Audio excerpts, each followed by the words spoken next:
सभी का स्वागत है मेरे और एक नए व्लॉग में। आज के ब्लॉग में मैं आपको दिखाऊंगा सोमवार के दिन लाइन कहां से प्रारंभ होती है, क्योंकि सोमवार को बहुत ज़्यादा संख्या में कांवरिये प्रवेश करते हैं बाबा धाम में और सब कोई सोमवार को जल चढ़ाने के लिए लाइन में लगते हैं, जिस कारण से रविवार रात से ही लाइन बहुत लंबी हो जाती है। तो चलिए आज हम आपको दिखाते हैं लाइन कहाँ से प्रारंभ होती है सोमवार को जलार्पण करने के लिए। तो ब्लॉग में कंटिन्यू बने रहिएगा। इससे पहले के ब्लॉग में मैंने आपको दिखाया था सोमवार को लाइन लगने के लिए आपको कहां तक जाना पड़ता है, और आज मैं आपको दिखा रहा हूं लाइन कहां से प्रारंभ होती है अगर आप सोमवार को जलार्पण करना चाहते हैं। तो ये कुमेठा है जहां से देखिए अभी लाइन प्रारंभ हो रही है और यहां से आपको आगे की तरफ बढ़ना है और ये डढ़वा नदी का पुल आपको दिख रहा होगा, इसी में आपको जाना पड़ेगा। बाएं तरफ से देखिए सभी कांवरिये बाबा मंदिर की तरफ जा रहे हैं और दाहिने तरफ भी इस प्रकार का बैरिकेटिंग किया गया है, जिसमें सभी कांवरिये मंदिर में जल संकल्प करने के बाद, शिवगंगा में जल संकल्प करने के बाद लाइन में लगने के लिए आते हैं। तो मैं आपको बता दूं, जो भी कांवरिये, जो भी भक्त सोमवार को, सावन महीने के सोमवार को बाबा पर जलार्पण करना चाहते हैं, बाबा का दर्शन करना चाहते हैं, तो उसको इतना दूर जो है लाइन में लगने के लिए आना पड़ेगा। और ये मैं बता देता हूं, आप जैसे ही शिवगंगा के पास या कहीं भी जल संकल्प कीजिएगा, उसके बाद आपको लाइन में लगने के लिए ये जो है लगभग 10 से 12 किलोमीटर का जो है सफ़र तय करके आना पड़ेगा। और यहाँ पर कुमेठा नामक जगह है, यहीं से लाइन प्रारंभ होती है और उसके बाद आपको लाइन में लगकर इस तरह से बाएं तरफ जो आप देख रहे हैं ऐसे ही आपको वापस जाना पड़ेगा बाबा मंदिर के लिए। लाइन में लगने के लिए, आने के लिए आपको तो सीधे आप आ जाइए, लेकिन लाइन में लगने के बाद आपको घूमते हुए जाना पड़ेगा। लाइन में लगने के लिए जब आइएगा तो आपको नंदन पहाड़ का चक्कर लगाना नहीं पड़ेगा, लेकिन लाइन में लगने के बाद अब जैसे ही बाबा मंदिर में जलार्पण करने के लिए जाइएगा तो आपको नंदन पहाड़ का भी चक्कर लगाना पड़ सकता है। अगर भीड़ अधिक रह गई उस दौरान आपको नंदन पहाड़ का चक्कर लगाना पड़ेगा, लोग जो कि लगभग 1.5 से 2 किलोमीटर अपने में ही है, जो पूरा नंदन पहाड़ आपको घूमना पड़ेगा। और उसी प्रकार से आप धीरे धीरे बीएड कॉलेज होते हुए आगे के तरफ बढ़ेंगे, जलसार पार्क, उसके बाद आप क्यू कॉम्प्लेक्स होते हुए बाबा के मंदिर में प्रवेश करेंगे। बाबा के मंदिर में प्रवेश करने से जस्ट कुछ पहले आपको 2 बड़े बड़े हॉल में घूमना पड़ेगा। ये सबको अगर आप जोड़ लीजिएगा तो लगभग आपको 12 से 15 किलोमीटर का जो है लाइन लगना पड़ता है सोमवार के दिन। तो मैं फिर से बता रहा हूँ, जो भी भक्त, जो भी कांवरिये सोमवार को, सावन महीने के सोमवार को बाबा का दर्शन करना चाहते हैं, बाबा बैद्यनाथ का दर्शन करना चाहते हैं, बाबा पर जलार्पण करना चाहते हैं, तो वो इस वीडियो को अंत तक देखें ताकि उनको पता चल जाएगा लाइन कहाँ से प्रारंभ होती है और उनको किस प्रकार से लाइन में लग के बाबा का दर्शन करने को मिलेगा, कितना बड़ा लाइन रहता है। ये जो मैं आपको दिखाते हुए जा रहा हूँ यही जो है लाइन है, जो कि कुमेठा स्टेडियम के बगल से प्रारंभ होती है और पूरे में जो है छावनी किया गया है, लेकिन कुमेठा से जो है कुछ दूर पीछे तक छावनी नहीं किया गया है और वहाँ तक जो है आपको बिना छावनी का आना पड़ेगा। उसके बाद आपको पूरे में छावनी मिल जाएगा। बाबा मंदिर तक आप छावनी में ही आएंगे, आपको कोई भी दिक्कत नहीं होगा, आप धूप और पानी से बचे हुए रहेंगे। तो ये मैं आपको पूरा दिखाते हुए जा रहा हूँ। बहुत मेहनत कर करके एक ब्लॉग बनाना पड़ता है। सोचिए, बाबा मंदिर से कुमेठा तक जाना पड़ता है, फिर वहाँ से वापस आप लोग को सारा कुछ दिखाते हुए आ रहे हैं। तो देखिए कितना ज़्यादा मेहनत करना पड़ता है, तभी जाके एक वीडियो बनता है। तो वीडियो अच्छा लग रहा हो तो एक लाइक कर दीजिएगा। आप ही लोगों के लिए जो है इतना मेहनत करके एक वीडियो बनाते हैं ताकि सभी कांवरियों को पता चल सके कैसे जो है लाइन में लग के बाबा मंदिर में पूजा करना है, वो भी सोमवार के दिन कैसे आना है। देखिए पूरा जो है रास्ता एकदम सकरा रास्ता, अगर उधर से एक बाइक भी आ जाती है तो रुक रुक के जाना पड़ता है। तो इतना जो है कष्ट करके आप लोगों के लिए व्लॉग लाते हैं। तो ब्लॉग को अंत तक देखिए, आपको पता चल जाएगा आप किस प्रकार से बाबा मंदिर में जलार्पण करेंगे सोमवार के दिन, सावन महीने के सोमवार के दिन।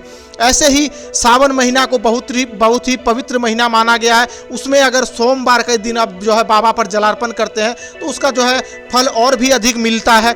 इसी कारण से सोमवार के दिन इतने अधिक संख्या में भक्त पहुंचते हैं बाबा नगरी, देवघर नगरी, बाबा बैद्यनाथ और मैया पार्वती का दर्शन करने, उन पर जलार्पण करने। आप एक चीज़ सोचिए, 105 किलोमीटर का रास्ता आप तय करके आते हैं, उसके बाद फिर आपको जो है इतना ज़्यादा लाइन में लगना पड़ता है। तो देखिए अभी एम्बुलेंस आई हुई है, तो चलिए रुकते हैं, फिर आगे की तरफ चलते हैं। तो हम बोले हम बात कर लीजिए, हमको दिक्कत नहीं है। चलिए पूछ जाइए, जाइए पूछा दीजिए, एडजस्ट कर दीजिए। जब मैं ब्लॉग बना के इधर आ रहा था और उसी दौरान 2 कांवरिये जो है चल नहीं पा रहे थे, तो उन्होंने हमसे लिफ्ट मांगा। मैंने बोला आपको आगे नहीं जाने दिया जाएगा। बोला नहीं बम जी, हमको लेके चलिए, जहाँ तक जाने दिया जाएगा वहाँ तक आप हमको छोड़ दीजिएगा। तो मैंने यहाँ तक लाके उन लोगों को छोड़ दिया। जो भी वहाँ पर जो है सिपाही जी लोग थे उन लोगों ने कहा कि नहीं आप उतार दीजिए इन लोग को यहीं पर लाइन में, नहीं तो आगे दिक्कत हो जाएगा। मैंने बोला था, लेकिन बमजी लोग का जो बहुत ज़्यादा तकलीफ था इसलिए जो है हम ले लिए साथ में। बोला कोई बात नहीं, इन लोगों को आप उतार दीजिए और ये धीरे धीरे चले जाएंगे। तो फिर मैंने कहा इन लोगों को किसी तरह एडजस्ट कर दीजिए, लाइन में बहुत ज़्यादा दिक्कत है इन लोगों को, ये चल नहीं पा रहे हैं। और उसी समय जो है एम्बुलेंस भी वहाँ पर आया हुआ था, तो उन लोगों को पहले रेस्ट करने के लिए बिठाया गया। तो चलिए धीरे धीरे बढ़ते हैं और आपको सारा कुछ दिखाते हुए जाते हैं। किसी भी कांवरियों को कोई भी तकलीफ होती है तो यहाँ पर एम्बुलेंस वगैरह सारा कुछ का व्यवस्था है, आपको कोई दिक्कत नहीं होगा। और जितने भी यहाँ पर पुलिसकर्मी लगे हुए हैं सब कोई आपके सेवा में ही लगे हुए हैं। आपको कोई भी तकलीफ होता है तो आप उनसे बोलिए, वो आप लोगों के मदद के लिए तैयार रहेंगे, तुरंत एम्बुलेंस कॉल करेंगे, आपको किसी भी प्रकार का कोई भी दिक्कत नहीं होगा। तो अगर आप सोच रहे हैं बाबा धाम आने का तो जरूर आइए, सुल्तानगंज में जल लीजिए और बाबा धाम के लिए आइए, आपको बाबा नगरी में कोई दिक्कत नहीं होगा। यहाँ तक कि जो भी आप प्रशासन के जो है जवान देख रहे हैं और भी जो भी अधिकारी यहाँ पर ड्यूटी में लगे हुए हैं वो तो आपका सेवा करेंगे ही, साथ में बाबा नगरी के जो भी नागरिक हैं वो भी सोमवार के दिन आपके सेवा में लग जाते हैं। बहुत कोई तो आप लोग को जो है शरबत पिलाते हैं, कोई पानी पिलाते हैं, कोई आपको फल देते हैं। उसके बाद संस्थाएं तो बहुत सारे संस्थाएं भी अपना शिविर लगाए हुए रहता है ताकि किसी भी कांवरियों को कोई भी दिक्कत ना हो। तो इसीलिए मैं बोलता हूँ अगर आपका मन है बाबा धाम जाएंगे, सावन में बाबा का दर्शन करेंगे, पूजा करेंगे, तो आप जो है निश्चिंत होकर आइए, आपको कोई भी तकलीफ नहीं होने वाला है। देखिए इसी तरह से आपको अब मैं लाइन दिखाते हुए आगे चल रहा हूँ। तो ये जो मैं अभी दिखा रहा हूँ ये नंदन पहाड़ के मोड़ के पास में आ चुका हूँ। अब यहाँ से हमको बाएं तरफ जाना है, तो चलिए धीरे धीरे बढ़ते हैं और सारा कुछ मैं आपको आगे दिखाऊंगा, तो ब्लॉग में कंटिन्यू बने रहिएगा। यहाँ से नंदन पहाड़ मोड़ के पास से लाइन दाएं तरफ जाती है और अगर ज़्यादा भीड़ रहता तो नंदन पहाड़ का भी एक चक्कर लगाना पड़ सकता है। चलिए आगे देखते हैं, भीड़ अगर होगी तो हम आपको दिखाएंगे कहाँ से जो है एक चक्कर लगाया जाएगा नंदन पहाड़ में, और अगर भीड़ नहीं होगी तो वहीं पर से आपको दाहिने तरफ घुमा दिया जाएगा और आप घूमते हुए बरमसिया होते हुए पहुँच जाएंगे बीएड कॉलेज, जहाँ पर कि बहुत बड़ा जो है पंडाल बनाया गया है। उसका भी वीडियो मैंने डाला हुआ है, वो भी आप देख सकते हैं। और उस पंडाल में जो है आपको रेस्ट कराया जाएगा, उसके बाद धीरे धीरे वहाँ से आगे बढ़ाया जाएगा। उसके बाद आप पहुँचेंगे जलसार पार्क, वहाँ से होते हुए आप आगे बढ़ेंगे और फिर आपको नेहरू पार्क होते हुए जो है फिर आपको आगे बढ़ाया जाएगा। उसके बाद आप क्यू कॉम्प्लेक्स में पहुँचेंगे और फिर ओवरब्रिज होते हुए बाबा के मंदिर में जाके बाबा का दर्शन पूजा कर सकेंगे। तो यही सारा कुछ मैं आपको दिखाते हुए अभी आगे बढ़ रहा हूँ। यहाँ से कुछ ही दूरी पर नंदन पहाड़ मोड़ है, तो वहाँ पर लिए चलते हैं और वहाँ पर देखते हैं किधर से जो है लाइन जा रही है, क्या अधिक भीड़ है या लाइन को यहीं से मोड़ दिया जा रहा है, ये आगे आपको देखने के बाद ही पता चलेगा। तो ब्लॉग में आप कंटिन्यू बने रहिए, ब्लॉग को पूरा देखिए, तभी आपको सारा कुछ जानकारी मिलने वाला है, कहाँ से लाइन प्रारंभ होती है, कैसे आप सोमवार को बाबा पर जलार्पण करेंगे। तो ये सारा कुछ सिर्फ यहीं पर देखने को मिलेगा। बहुत मेहनत करके हम एक एक ब्लॉग आप लोगों के लिए लाते हैं। तो देखिए आप ये ब्लॉग को और भी दोस्तों तक शेयर कीजिए ताकि उनको भी जो है पता चले कहाँ से लाइन प्रारंभ होता है, कहाँ लाइन लगने के लिए जाना पड़ता है। तो अभी हम आ चुके हैं नंदन पहाड़ के मोड़ के पास और आज थोड़ा भीड़ कम है, जिस कारण से देखिए यहीं से दाहिने तरफ जो है घुमा दिया जा रहा है सभी को। तो देखिए हमको अभी यहाँ पर रोका गया तो मैं रुक के अभी यहाँ से वीडियो शूट कर रहा हूँ, फिर यहाँ से आगे लेके चलेंगे और आपको सारा कुछ दिखाएंगे। तो ब्लॉग में आप लोग कंटिन्यू बने रहिएगा। तो ये देखिए अब जो है मैं आपको यहाँ से आगे की तरफ लिए चलता हूँ। तो नंदन पहाड़ को नहीं घुमाया गया क्योंकि आज थोड़े कम संख्या में कांवरिये थे। सुबह के समय यानी 2 बजे से 5-6 बजे तक जो है सुबह को 2 बजे रात से 5 बजे सुबह तक उधर भी घुमाया गया था। मैंने यहाँ पर जब जानकारी लिया तो ये मुझे पता चला, तो मैं ये सारा कुछ आपको दिखाते हुए अभी बढ़ रहा हूँ। तो चलिए यहाँ से धीरे धीरे बढ़ते हैं बरमसिया के पास और फिर आगे आपको सारा कुछ दिखाते हुए चलेंगे। तो ऐसा ही कुछ नज़ारा आपको देखने को मिलेगा नंदन पहाड़ के पास, जहाँ पर कि ये रूट लाइन का मैं नज़ारा दिखाते हुए आगे बढ़ रहा हूँ। तो चलिए अब सीधे चलते हैं बरमसिया के पास और वहाँ से आपको दिखाते हुए चलेंगे आगे के तरफ। तो ब्लॉग में कंटिन्यू बने रहिएगा और ब्लॉग अच्छा लग रहा हो तो एक लाइक कर दीजिएगा, क्योंकि ऐसे करके आपको कोई ब्लॉग नहीं दिखाएगा कोई भी आपको बाबा नगरी में कहां से कहां तक लाइन लगता है, कैसे आप लाइन में लगने के लिए जाइएगा, फिर लाइन में लगने के बाद कुमेठा से आप किस प्रकार से बाबा मंदिर तक जाइएगा, ये कोई नहीं दिखाएगा। मैं बहुत मेहनत करके आप लोगों को दिखा रहा हूँ। ये मैं अपना बड़प्पन नहीं कर रहा हूँ, बस आप लोगों के लिए इतना मेहनत करके मैं दिखा रहा हूँ।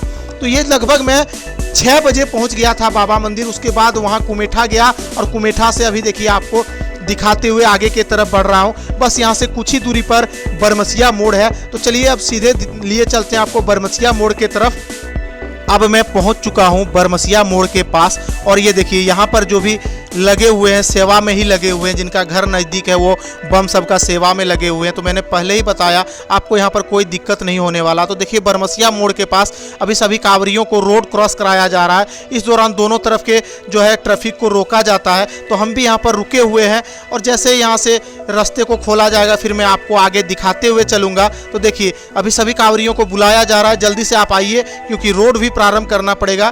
तो देखिए कितना ज़्यादा जो है मेहनत करना पड़ता है जो भी पुलिसकर्मी यहाँ पर ड्यूटी में रहते हैं। अब जो है रोड को खोला गया। चलिए मैं धीरे धीरे दिखाते हुए बढ़ रहा हूँ आगे की तरफ। तो ये देखिए इस प्रकार से सभी कांवरिये बढ़ते हुए जा रहे हैं और यहाँ से जो है हमको बाएं तरफ मुड़ना है और बाएं तरफ मुड़ के अभी हम जा रहे हैं बीएड कॉलेज की तरफ। यहाँ से बीएड कॉलेज की दूरी लगभग 1 से 1.5 किलोमीटर है। तो चलिए मैं आपको सारा कुछ दिखाते हुए बढ़ रहा हूँ। देखिए कांवरिये किस प्रकार से धीरे धीरे आगे की तरफ बढ़ रहे हैं क्योंकि अब वो उनको पता चल चुका है।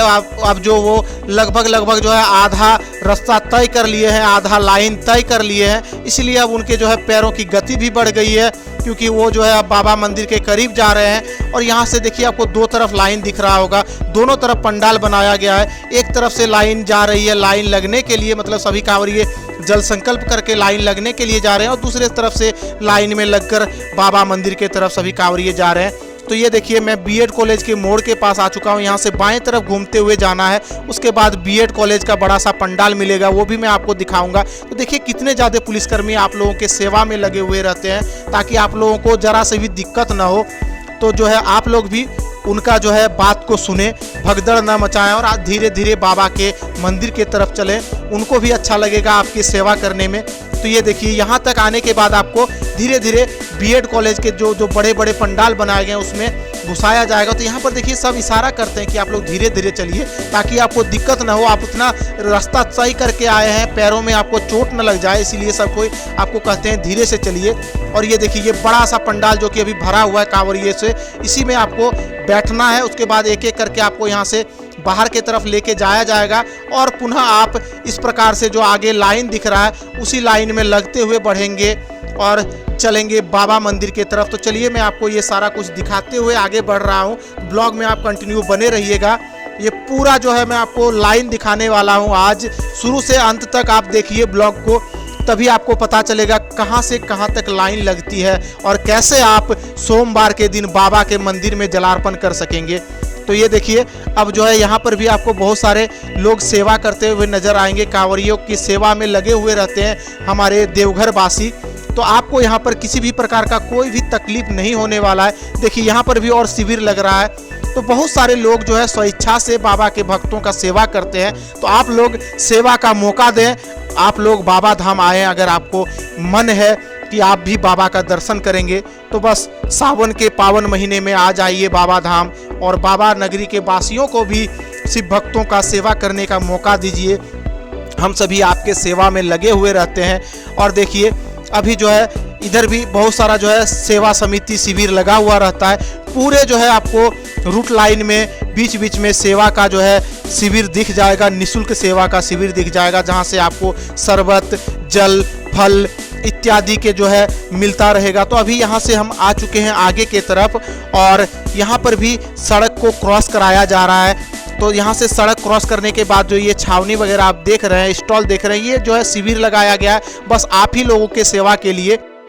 आपको भी बस इसी प्रकार से लाइन में लगते हुए आगे बढ़ना है और यहाँ से आप जैसे ही आगे बढ़िएगा उसके बाद आपको जलसार पार्क के पास से 4 लाइनों में विभक्त कर दिया जाएगा और वहाँ से आप धीरे धीरे बढ़ेंगे बाबा नगरी के क्यू कॉम्प्लेक्स के तरफ। उससे पहले आपको नेहरू पार्क में जो है 2 बड़े पंडालों में भी घूमना पड़ेगा, जहाँ पर आपका सिक्योरिटी भी जांच किया जाएगा। तो चलिए मैं आपको अभी दिखाते हुए बढ़ रहा हूँ। तो ब्लॉग में आपको कंटिन्यू बने रहना है और ब्लॉग अच्छा लग रहा हो तो आप लाइक भी कीजिएगा। यहाँ पर देखिए कॉलेज के, स्कूल के छात्राओं द्वारा भी कांवरियों की सेवा की जाती है। तो बाबा नगरी के सभी बासिंदे आपके सेवा में लगे हुए रहते हैं सोमवार के दिन खास करके, क्योंकि सोमवार को बहुत ज़्यादा संख्या में कांवरिये पहुँचते हैं। तो ये देखिए अभी 4 लाइन में सभी कांवरिये धीरे धीरे आगे की तरफ बढ़ रहे हैं। तो ऐसा ही नज़ारा आपको देखने को मिलेगा सोमवार को। ऐसे ही आपको लाइन में लग के आगे की तरफ बढ़ना है। तो अगर आप सोमवार को जलार्पण करना चाहते हैं तो मैं फिर से बोल रहा हूँ, इस वीडियो को अंत तक जरूर देखिए, ताकि आपको पता चल जाएगा आप किस प्रकार से आगे की तरफ बढ़ेंगे, कैसे आप जो है बाबा धाम में जलार्पण करेंगे। यहाँ पर जो आगे आप देख रहे थे सफ़ेद गंजी पहने हुए, वो भोलेनाथ के दूत थे, जिन्होंने कोरोना के समय भी लोगों की सेवा की है और अभी भी लगे हुए हैं बाबा के भक्तों के सेवा में।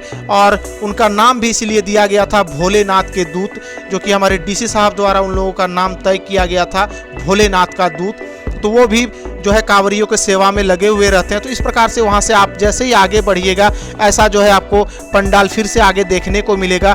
तो चलिए सारा कुछ दिखाते हुए आगे बढ़ते हैं, और आप भी इस ब्लॉग को जो है शेयर कर दीजिए जो भी बाबा धाम आ रहे हैं उनको, ताकि उनको भी पता चल जाए सोमवार को कहाँ से लाइन प्रारंभ होता है, ताकि उनको दिक्कत ना हो लाइन में लगने के लिए।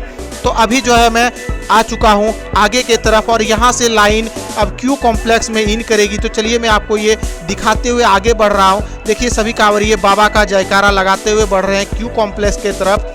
तो चलिए आप भी देख लीजिए यहाँ का नज़ारा कैसे रहता है। क्यू कॉम्प्लेक्स के बाद आपको इस प्रकार से ओवर ब्रिज होते हुए ही बाबा के मंदिर की तरफ बढ़ना है।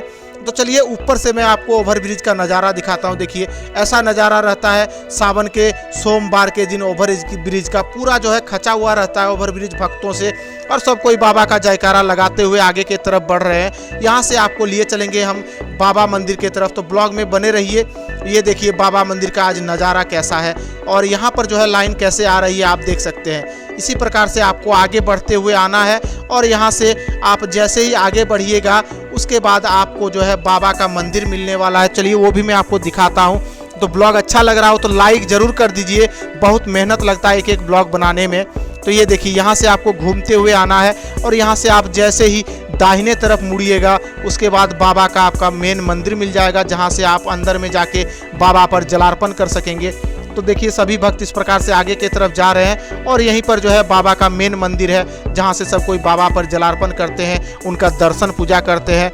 और जब उनका दर्शन पूजा हो जाता है उसके बाद ये देखिए निकास द्वार से सब कोई बाहर निकल रहे हैं। अगर आप इतने बड़े लाइन में लगने से असमर्थ हैं, आप सक्षम नहीं है, तो आप बाबा के आंगन में निकास द्वार के पास बाह्य अर्घा है, वहाँ पर भी आप जलार्पण कर सकते हैं। देखिए ये रहा निकास द्वार, और उसके जस्ट पीछे जो है आपको बाबा का जो है बाह्य अर्घा मिल जाएगा। देखिए ये जो आपको दिखा रहे हैं ये बाह्य अर्घा है। यहाँ पर अगर आप जलार्पण करते हैं तो ये भी बाबा के माथे पर ही जल जाके गिरता है, तो आप यहाँ से भी जलार्पण कर सकते हैं। तो बाह्य अर्घा में भी जलार्पण करने वालों की कमी नहीं रहती है। देखिए कितने ज़्यादा संख्या में भक्त यहाँ पर जो है जलार्पण कर रहे हैं। और जब कृष्णा बम जी आए हुए थे तो उन्होंने भी बाह्य अर्घा के माध्यम से ही बाबा पर जलार्पण किया था। तो आप भी अगर भीड़ से लाइन से बचना चाहते हैं, आप भी अगर चाहते हैं कि उतना लंबा लाइन हम नहीं लगेंगे, तो आप बाबा के बाह्य अर्घा से भी जलार्पण कर सकते हैं, जो कि आपको निकास द्वार के पास मिल जाएगा। वो यहाँ पर भी देखिए आप कितने ज़्यादा संख्या में भक्त बाह्य अर्घा के माध्यम से बाबा पर जलार्पण कर रहे हैं। तो मैंने देखिए ये सारा कुछ आपको दिखाया। तो ये ब्लॉग आपको कैसा लगा आप कमेंट करके ज़रूर बताइएगा। चलिए इस ब्लॉग को यहीं पर एंड करते हैं, फिर मिलते हैं आपसे अगले ब्लॉग में। तब तक के लिए बाय बाय। हर हर महादेव, जय माँ पार्वती। और एक बार प्रेम से बोलिए बाबा बैद्यनाथ की जय हो।